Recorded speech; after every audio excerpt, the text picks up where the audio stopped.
Welcome to Just Wanna Quilt, a research podcast coming out of Tulane University Law School, where we explore all kinds of things, stories about quilting, tools, field trips, maybe some famous quilters stop by, and, of course, a little bit of copyright thrown in just for fun.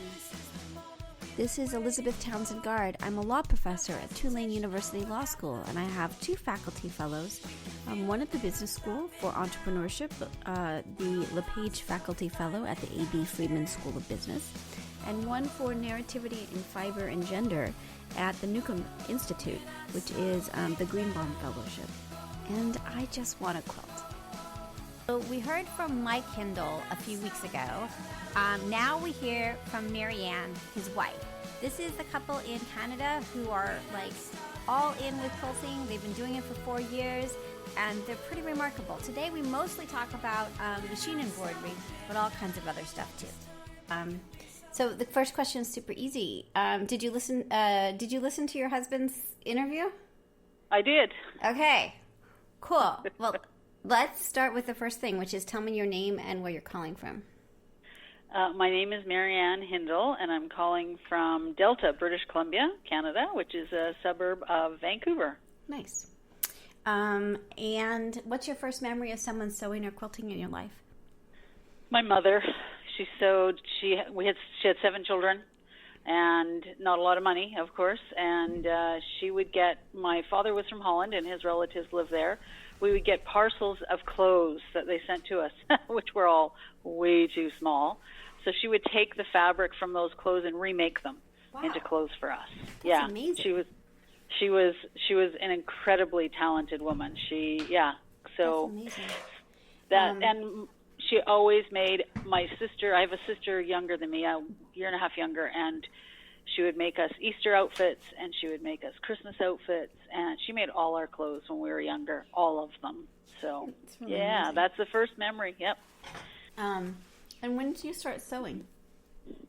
I actually took home ec, of course, in grade 8, and half the year was dedicated to sewing, and I hated it. I hated every second of it. The first project I had to make a cotton slip. And I took it home, and I made her do it because I couldn't do it. It was terrible. That's what moms are for, right?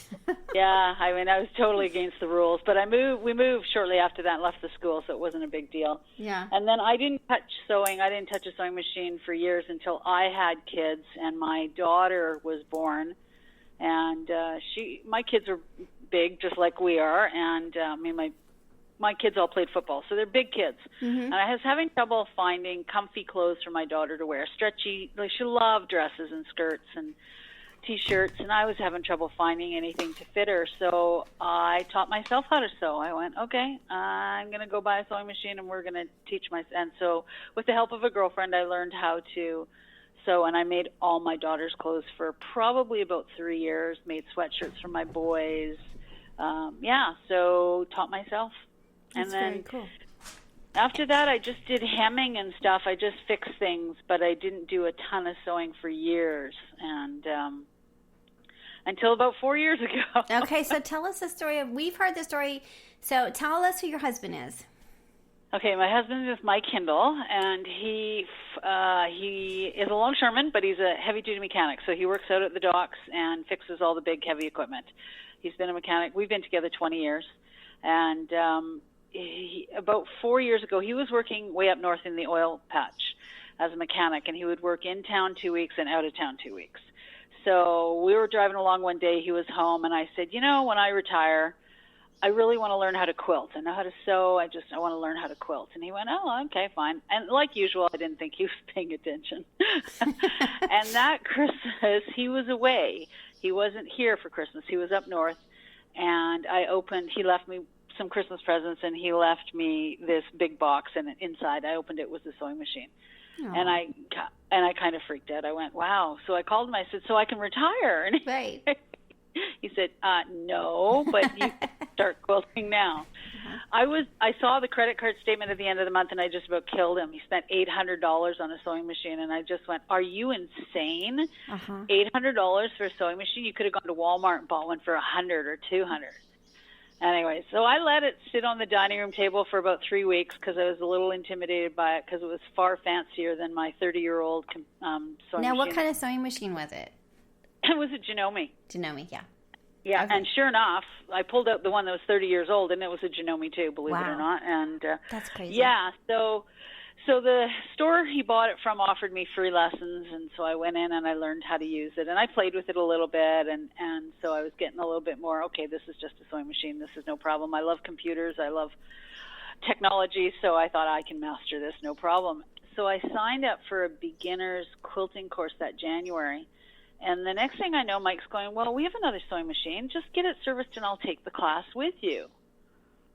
Oh, okay. Yeah, that'll work. We do a lot of things. Unusual, tell me, was that an unusual moment, or does he jump into things like that usually? He does jump into things. Like, it still surprised me because I thought, sewing? Really? You want to do sewing?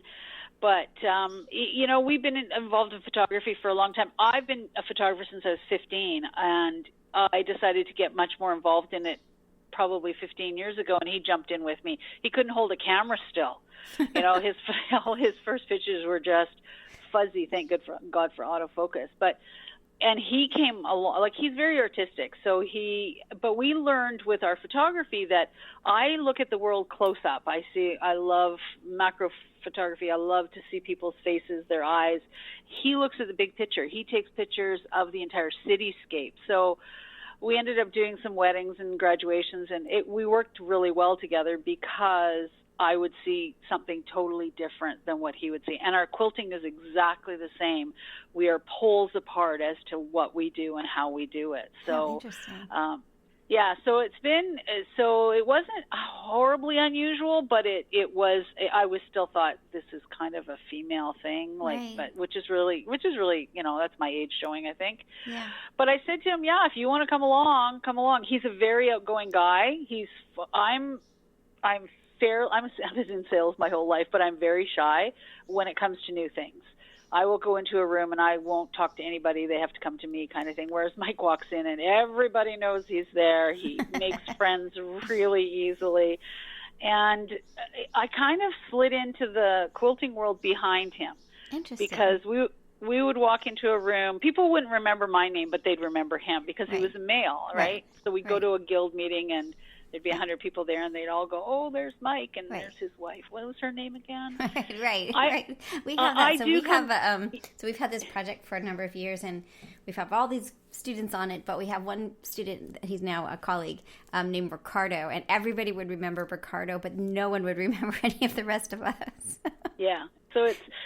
And once I'm in the situation and I know a couple of people, I'm fine. I was extremely shy in high school, I would eat my lunch in my locker and go to the library and hide. I just wanted to meld into the woodwork.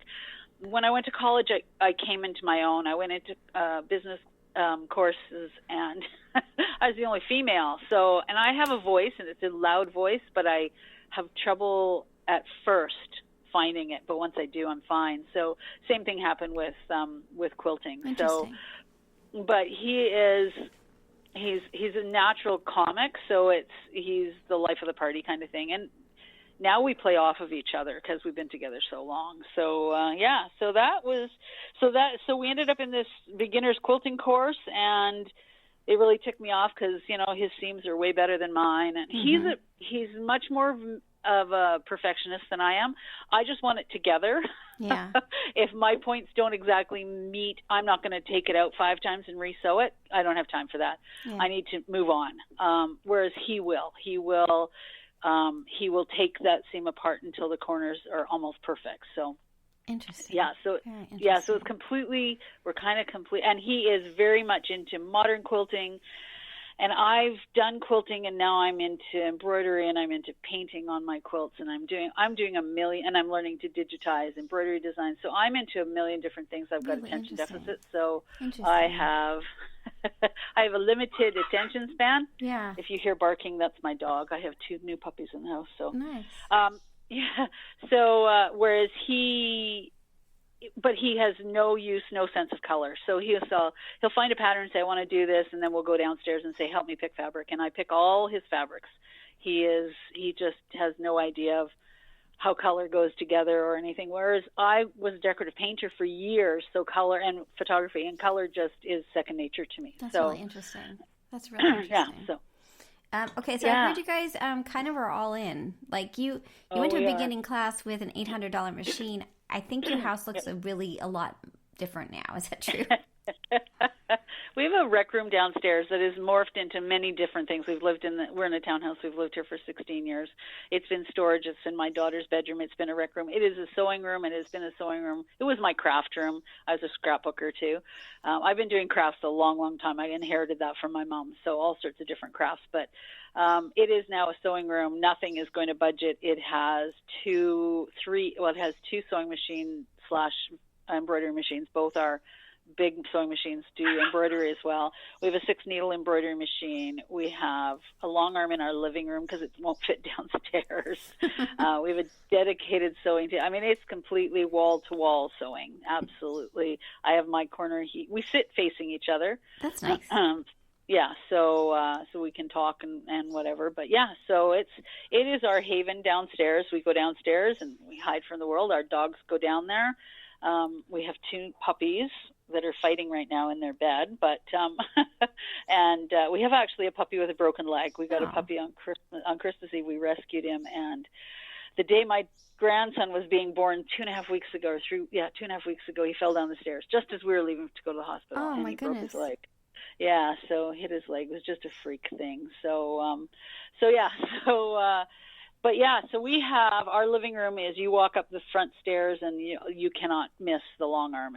So that we bought last year. So the rest of it has kind of been a little bit at a time. Yeah. We started with sewing, and in January, by March of that year, I had bought my first embroidery machine.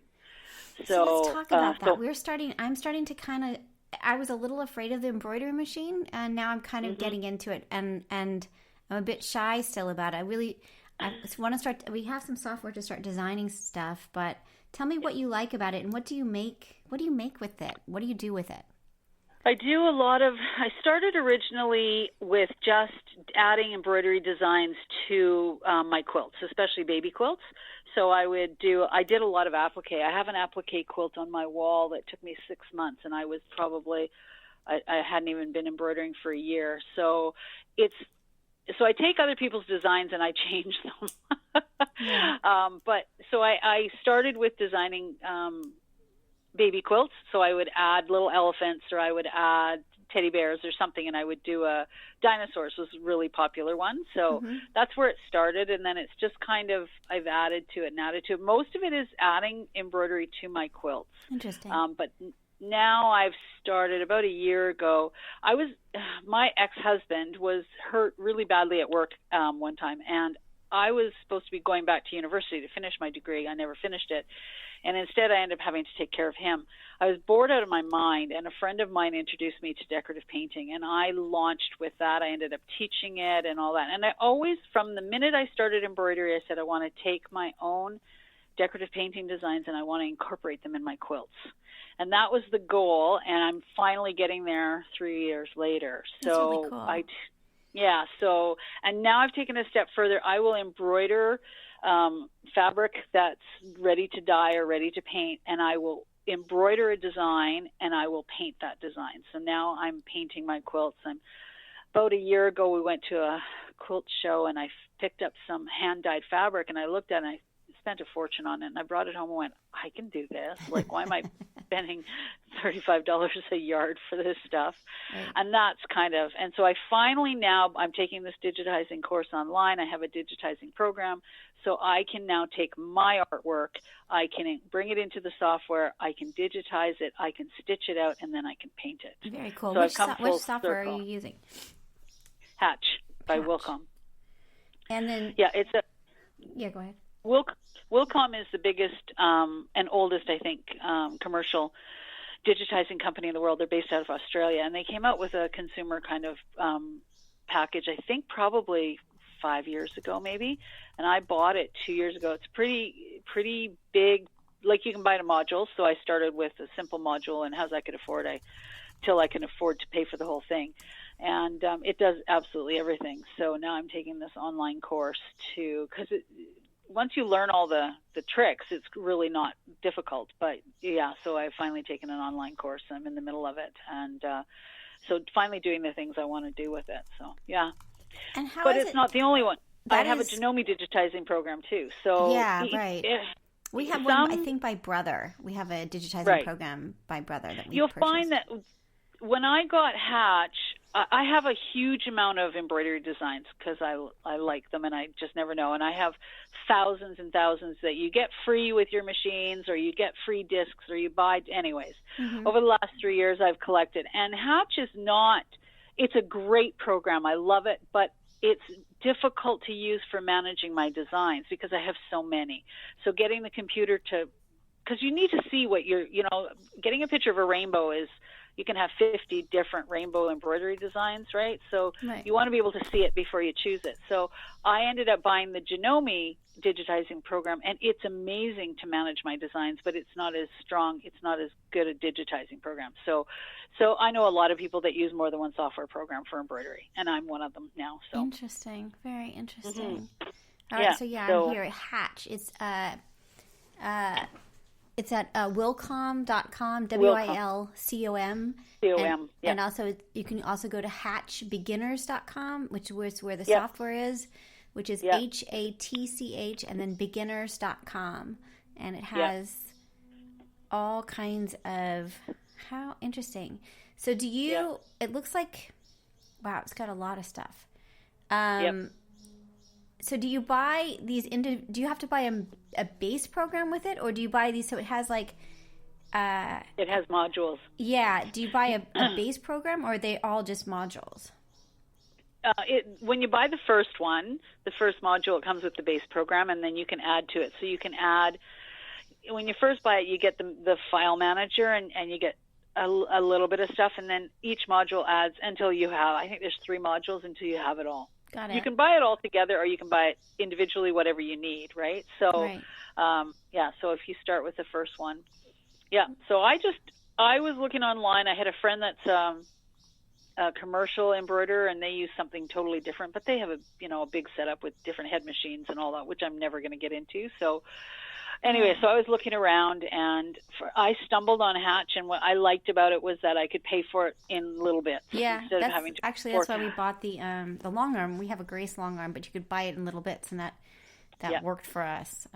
Interesting. Yep, this worked for us and too. Then and I wasn't sure. Machine applique as well, or is it all thread?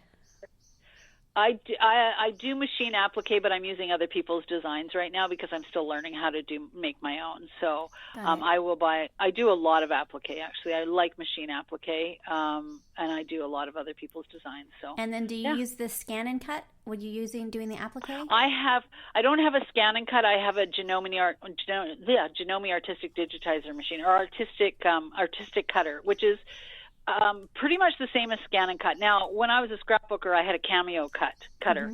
So I used the Cameo, but I only ever used it for cutting paper.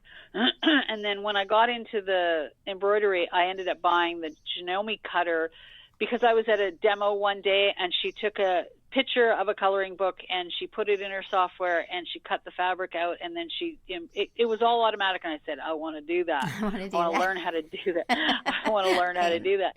But in order to do it, I had to buy the cutter because the Cameo cutter wasn't compatible with sewing. Yeah. So I think the Brother is. So so I stuck with Janome because I just happened to have Janomes, right? So it's like the old, Canon versus Nikon. It's whatever you start with, you end up, So if I had to start all over again, I might not pick Janome. I like Janome. They're a good company. Their machines are solid. Obviously, I have one that's over 30 years old, and it still works. So, but some of the other companies have come a little further in their technology, and Janome's kind of stalled the last couple of years. Interesting. With theirs. Yeah, so we're hoping that because I have a top-of-the-line Janome. I have the 15,000 Horizon, and it is the number one Janome. It's the, and I'm waiting. They put out an update for it a couple of years ago, but we kind of want that next step where some of the other Brother and Baby Lock in particular have gone the next step. They have a scanner on their sewing machine. They have a little projector on their sewing machine. Those are the little things that Genomi's missing right now. So we're still hoping this year that they come out with that next step. Interesting. So, very interesting. Yeah. Tell me about your six needle. I mean, 6 needle. Our dealer, Mike calls him our crack dealer because that's what he does. Yeah. He had this. He was a Genomi dealer and Singer dealer, and he became a baby lock dealer, I guess, 2 years ago. And he got this 6 needle in, and we looked at it and kept walking past. And then one day I stopped, which was a mistake, and said, "Okay, so tell me about this machine." Right. Sat down and thought, okay, maybe, and I probably didn't do enough homework on it, but we decided, okay, he gave us an amazing deal on it. We said, yep, let's take it home. So we brought it home, and I was really afraid of it. It's a big, loud machine, and I'm going, wow, what did I do? So I haven't used it as much as I should have, but I did take a course on it last year. I had I can't remember his name, a guy come up from the States, and through a friend who owned her own business, she got me into this course. And it was on 6 needle machines or multi-head needle machines. And I all of a sudden lost my trepidation about the machine. It was like, oh, okay, it's just another sewing machine. It really is. It just has a bunch of needles instead of one needle. So I have used it more. It allows me to do things like I have a new grandbaby, so it allows me to do onesies really easily. I can do bags really easy. So, everybody was going at Walmart was selling these cheap vinyl bags, which looked really terrible until you put a beautiful embroidery design on them. And so these 6 needle machines can handle that sort of thing, whereas trying to put that into like a sewing machine, really difficult. So those difficult items that you really would like to put an embroidery design on, this machine makes it just really, really simple. Yeah. So so I have like 1,000 questions for you. So first, what do you do with all the things do you have a business, or like, do you do you run out of things to do? Like, I'm still I'm trying to understand what to do with the embroidery stuff. I always see cute designs, but I don't know what to do with them. Does that make sense? Yeah, it does. So I got 6 brothers and sisters who have assorted children. So I have a big family, whereas Mike does not. He has 1 sister. So everybody in my family has received, or almost all of them. My kids have. I have 3 kids, or we have 3 kids. So my kids have all received at least 1 quilt. The baby that was born 2 weeks ago is our 4th grandchild. They've all received quilts. We donate 90% of our stuff. Up until last year, we didn't have a single quilt on our bed. And I finally said, this is ridiculous. We make all these quilts and we don't have one on our bed. So I started making them. We have 2 beds in the house, so they now have quilts. My daughter bought a house this summer, and I said, if you buy a house and you want me to babysit anytime, you better give me a bedroom, because they're half an hour away. And I said, in the wintertime, I don't want to drive at night. So that bed has a quilt on it. My daughter's walls in her house have been furnished with quilts now. So all the baby quilts we make, we donate. Mike has probably made 30 for the guys at work. Yeah. My kids have friends. Oh, can you make us a quilt? So I've made a lot of baby quilts for relatives, friends.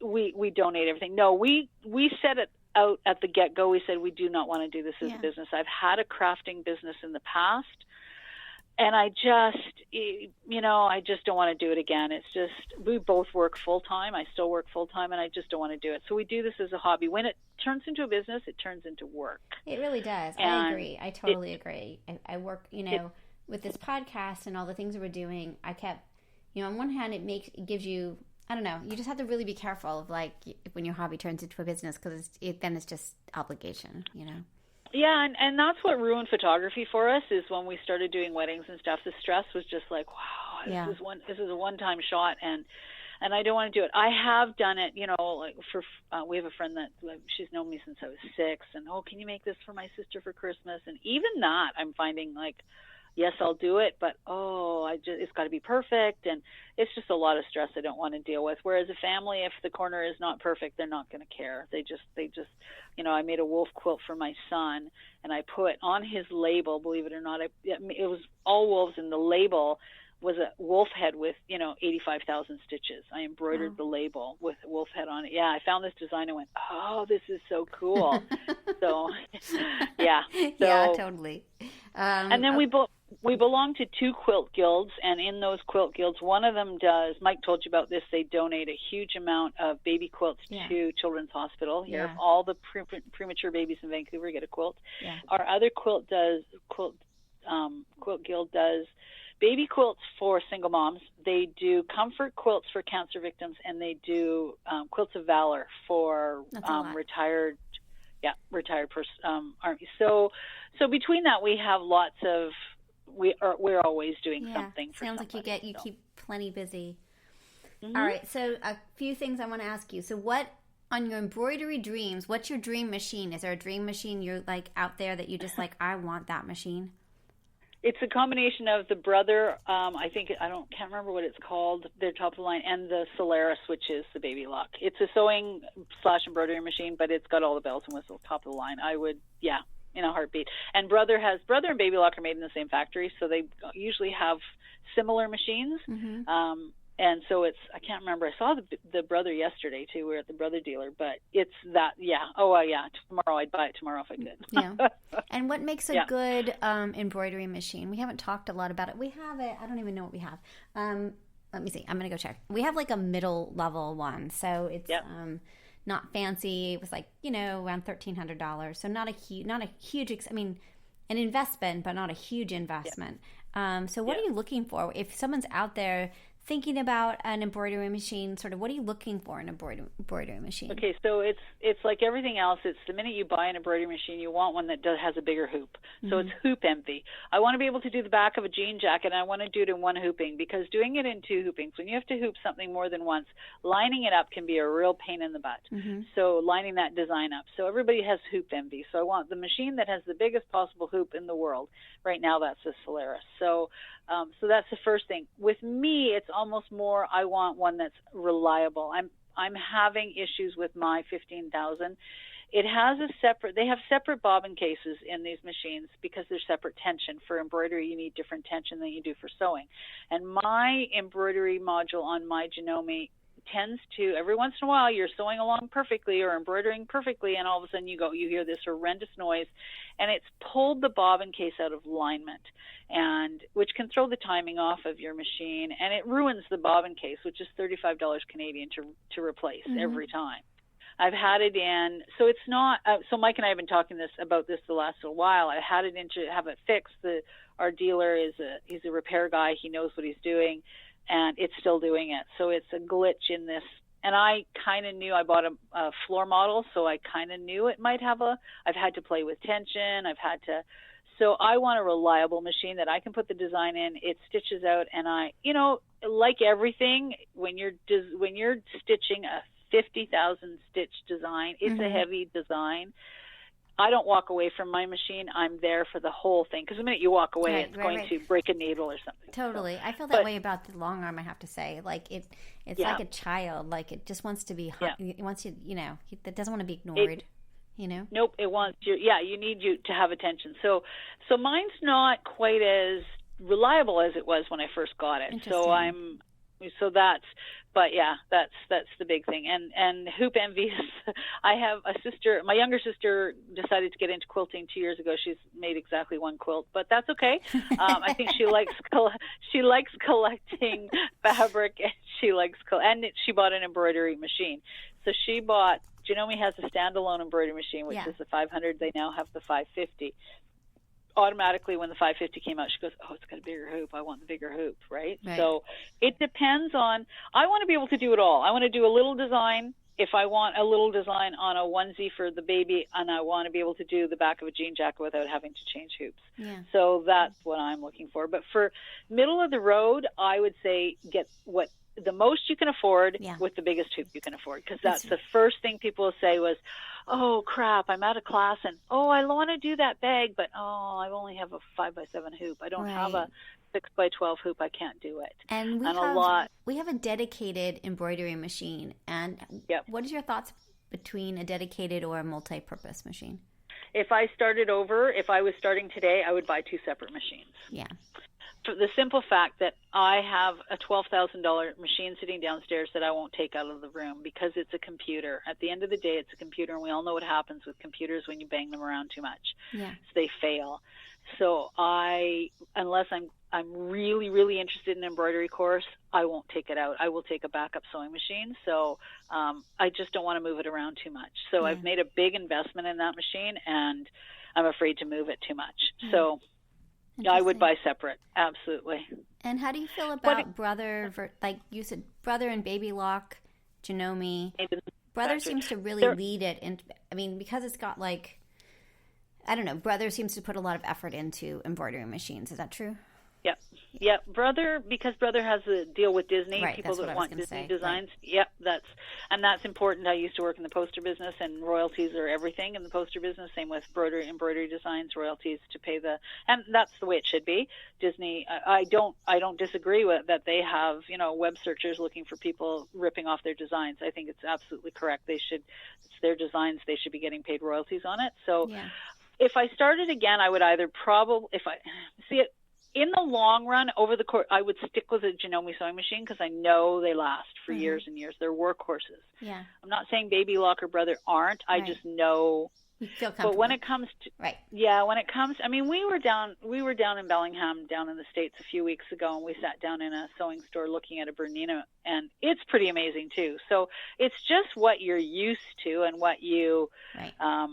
And my 6 needles of Baby Lock, I find the screens are far better. They're nicer. Janome just hasn't come far enough. Yeah. And I don't know if they're stalled and don't want to. This past year, they came out with a new embroidery machine, a new sewing machine, and didn't upgrade their top of the line. So I don't know if we found the same thing with Canon.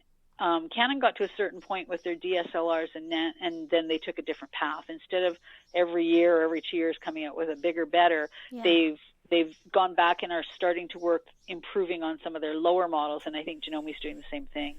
So Very interesting. So like I said, my Baby Lock 6 needle, Brother has exactly the same machine. It's just called something different. It's got a different label on it. So price wise, I don't think there's a lot different. I honestly don't. I think there might be a little bit. The top of the line yesterday, in Canadian dollars, the top of the line Brother was $19,000, and I think the top of the line Baby Lock is probably in it around the same price. Yeah. So, I don't think there's a huge amount of difference there. So interesting, isn't it?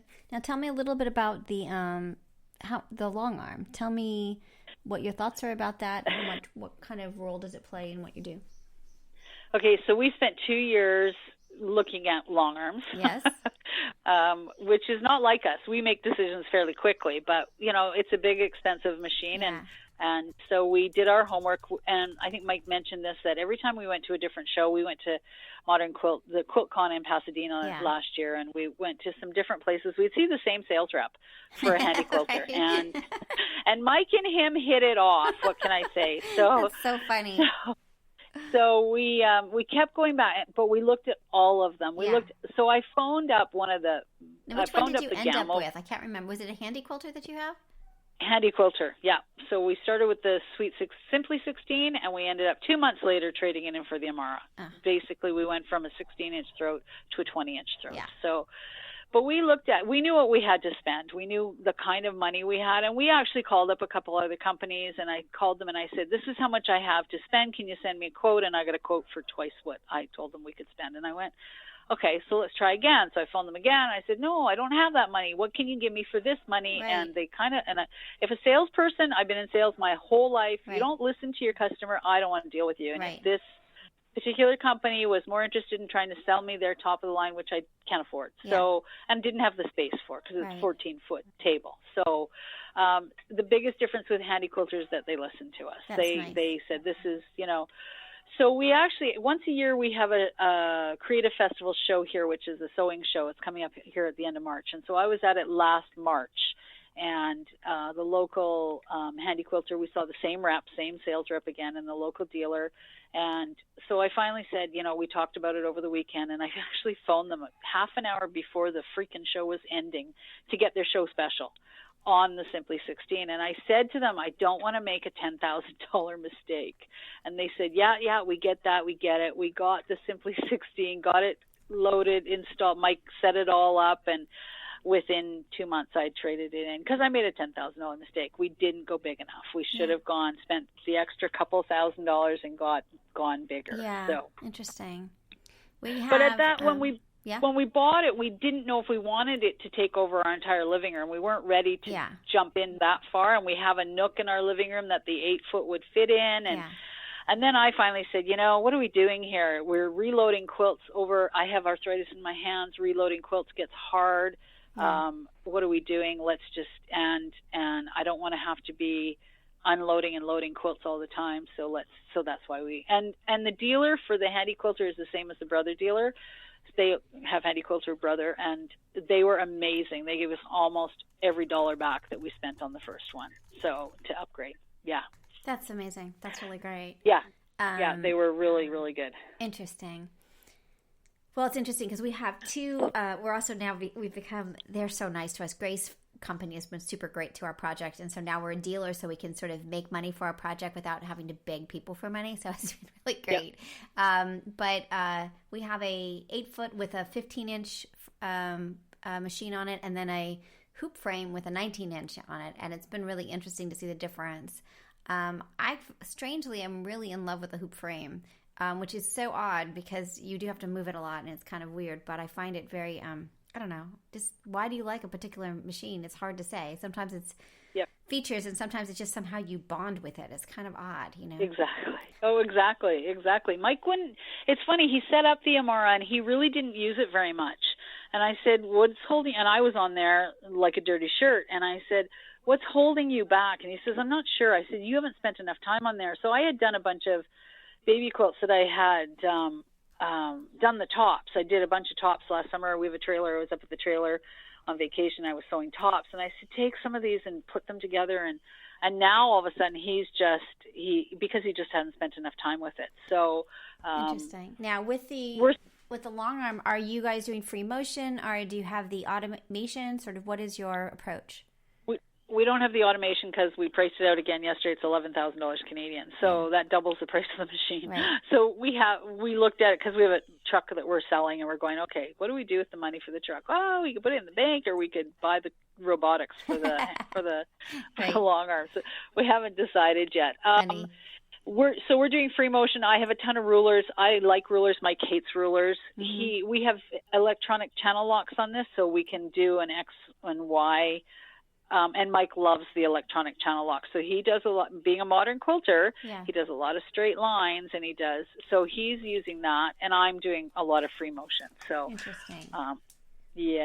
So we love it. We absolutely love it. I've had my 2 grandkids. I have 8-year-old and 9-year-old grandson and daughter, and they were over one day, and I had them because we had a play quilt on it. We were letting them play it. They have to stand on a step stool, but they love it. They thought it was great. So, So, it takes over our living room, but, we go to our kids' houses now to see the kids, like to see the grandchildren. We go to their place, and so we're going, I stopped doing big family dinners a couple of years ago. I said, you know what, it's your turn. My kids are in their 30s now. We're going to visit you.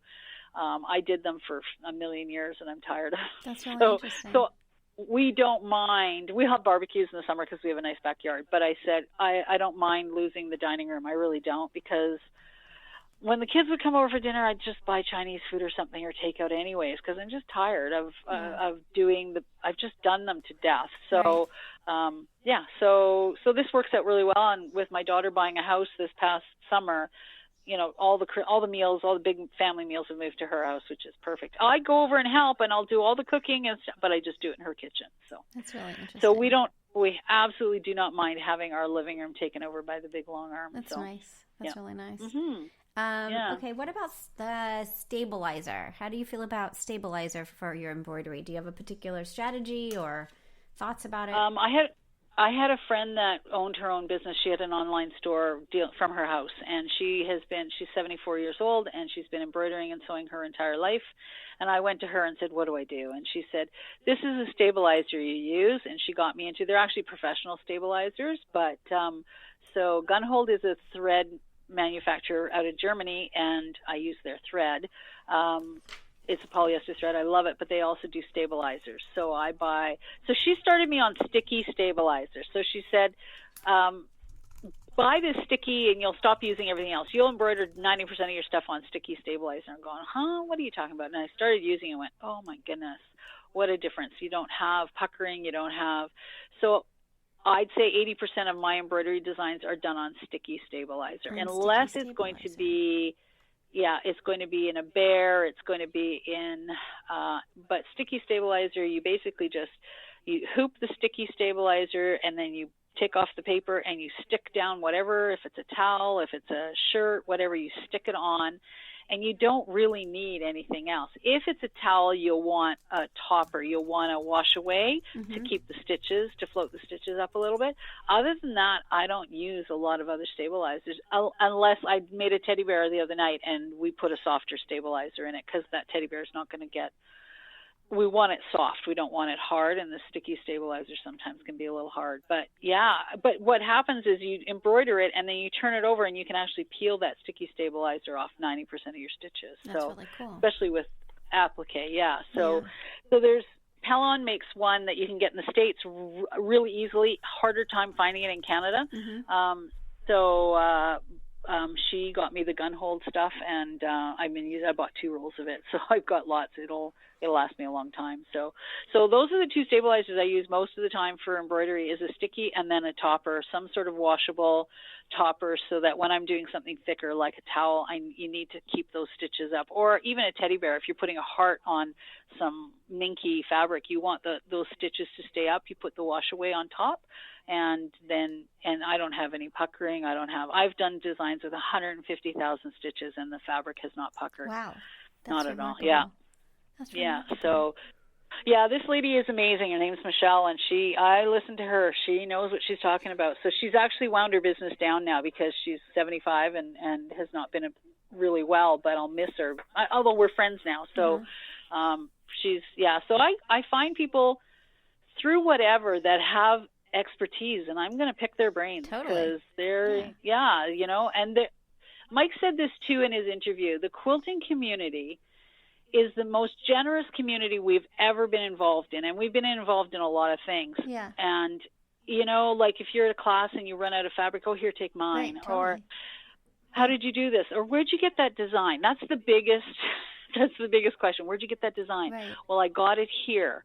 And none of us share designs. We're very cognizant of the fact that we pay for our designs, but we have no problem saying, I got it from Embroidery Library. I got it from Urban Threads, wherever we happen to have gotten that design. So we share the information. And so then other people, because every embroidery design is going to be different, even if you buy it from the same person, because you're going to pick your own colors. You're going to pick your own fabric you put it on or project you put it on. So it's never like you've copied somebody kind of thing, right? So quilting, and everybody uses the same pattern, but no 2 quilts are ever the same. They're never the same. So, but they're an unusual group of people that just, they're so willing to share, and they're so generous. So we know people that are on limited incomes, and they go out and they make quilts and they donate them. They don't sell them, they donate them. They don't. It's unbelievable. It is. It really, really is. Yeah. So, and we've become part of that. Really we do exactly the same thing. Yeah. It's really cool. I love it. Okay. How are we doing? We're doing terrible on time. The last question is, where do you find where have you found places that you like embroidery designs? Do you have particular spots? Particular places? 90% of all my designs come from online. My dealer is a Kimberbell dealer. So. Love Kimberbell. I just did Kimberbell for the first time. I love it. It was so much fun, right? It is, and their instructions are amazingly good. You learn really fast who the good companies are and who the people that not so great, right? Yeah, right. But so we started with, this is what started the whole thing with embroidery. I bought the embroidery machine, and then I went, okay, I don't know how to use this. Right. I took a 2-day Kimberbell course at my local dealer. Nice. And his wife ran the course. She's amazing. So is he. And I came home from that knowing so much about my embroidery machine, so much, and it was amazing. So I buy all. Yeah. Yeah. So all the Kimberbell designs come from that store. Then the rest of them, most of them come from online. And but we have Kimberbell. They do a monthly, drop in, and so we get lots of info from there. I go on Facebook. I'm probably in 1 million. I think I'm probably in 400 different groups now on Facebook. I will put a note up on Facebook. I'll find a embroidery lovers Facebook group, and I'll say, where do you guys get your designs? And people will give me lists. And I write the list, and I go and I check their Facebook pages, or I check their websites, and that's where I get a lot of them. I have bought designs from South Africa, Australia, Germany, England, United States, Canada, all over the world. That's really cool. So, and the internet allows us to do that. It's so true. And it's kind of remarkable, isn't it? This one quilt I have hanging on the wall, it's an applique quilt. I'll send you a picture of it. It's my favorite quilt in the world. It took me 6 months to do. I actually bought it from a lady in Texas, and at the time she didn't do downloads. I bought it 3 years ago, I guess. One of my very first projects. I really didn't know what I was doing, but it came out beautiful. And she sent me the CD in the mail, so it was still, but it's morphed now. Almost everybody has, a place or a way to download designs. Hoop Sisters is another one. I've done a bunch of their quilts. They are amazing. Yeah. They're and I took a class on a Hoop Sisters course, and so so I get them from all over the world. But if I'm looking for something, I will just internet search it. Right now I'm doing a lot of in the hoop projects. I want to do quilt blocks, Mariner's Compass. I want to do it in the hoop. I want to see what it looks like. I did Flying Geese for the which is the one, it's like the at-home one, the Kimberbell. Yes. Yeah. Yep. And I was like, wait, this is so cool. Yeah, it is. So I have found there's actually a place down in Australia called Kenny Creations. It's a family-run, most of these are family-run businesses. Yeah. It's a mother-daughter team, and they have almost every traditional block available that you can do it in the hoop, and in different sizes. Really? So, so I've been downloading some of those and playing with those and going, I'm just seeing it right now. I've just looked it up. Yeah. How interesting. Yeah, so I'm going, okay, I don't have to match my points. I can do it in my hoop, and they match perfectly. I still have to sew the quilt together, but for somebody like me who really, I'm still having 4 years later, still my quarter inch is perfect one day and not the next. So, but it's just a different way of doing things. So, that's how I've found most of these places, is doing embroidery searches online. I'm looking for something, and I'll do a Google search on it. And I love it. So interesting. So, well, it's been a journey, that's for sure. It's hard to believe you all have only been doing it for 4 years. Like, you're all in like the most amazing way. We tend to jump in with both feet. I think this has taken us both by surprise. It's a rabbit hole we didn't see coming, and honestly, now I'm being asked to teach classes. So which cool. I did with my decorative painting years ago. Yeah. So now I'm I wish I could leave my full-time job and do this full-time. Yeah. So, that's interesting. But right now the full-time job still pays for the mortgage. So we're, but we both managed to work around it. Mike works every weekend. So I have 2 days on the weekend where I can pursue all the stuff that he isn't interested in, and then during the week in the evenings we're always down in the sewing room. We don't watch a lot of TV anymore, and although new grandbaby has definitely distracted us. I haven't been home much in the last couple of weeks, so lovely. So that's a lot of fun. So very cool.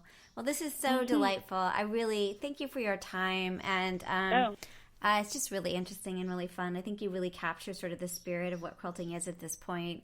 And it's really just fantastic. It's not a, I thought it was going to be, when I said I wanted to learn how to quilt when I retire, I really didn't expect to find this much creativity involved and this much.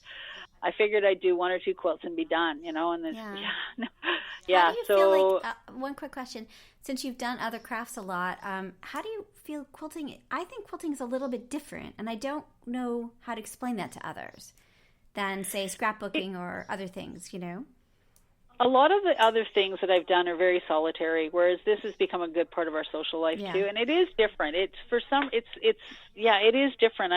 I sometimes try and figure out, why is it so different? I'm still sitting at a sewing machine by myself, so why is it different than sitting at a table doing scrapbooking and I've gone on scrapbooking weekends with my daughter and with a bunch of other people. So how is this different?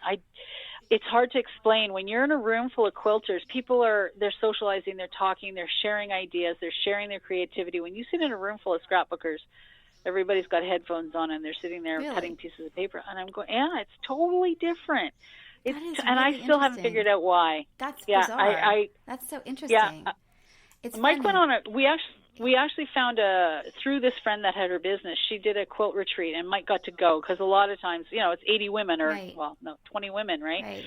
And this particular venue had room for, so we could share a room and stuff. And he was even amazed. He was like, well, now I know why you come to these. Because I'd been doing scrapbooking weekends with my daughter. Yeah.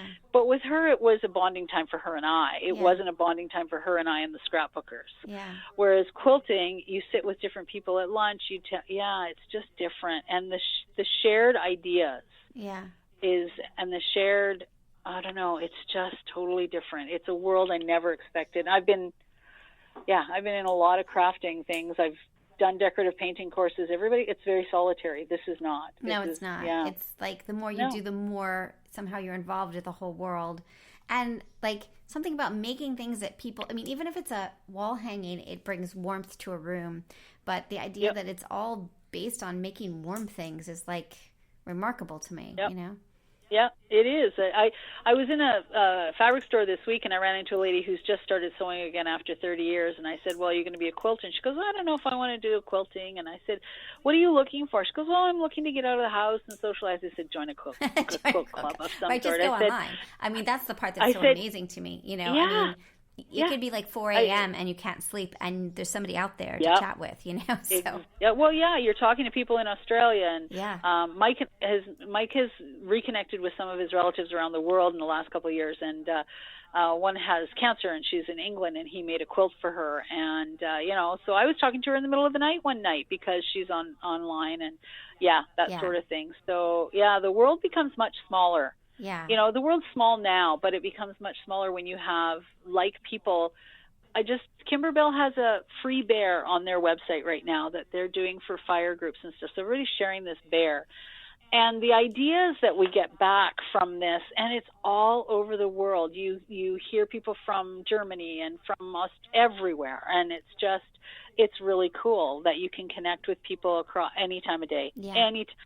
Any time of day or night, if you're feeling you're having a bad day, you just reach out a little bit, and That's boy, so there's true. people there to prop you up really fun. And we just feel far more connected. Yeah, I think. No, I totally agree. agree. So well, I'm going to keep working on mine.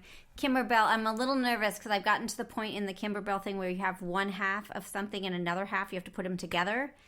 You know, there's like a couch and it's like each side and you have to match them, and that's just making me kind of nervous. So that's where I stopped.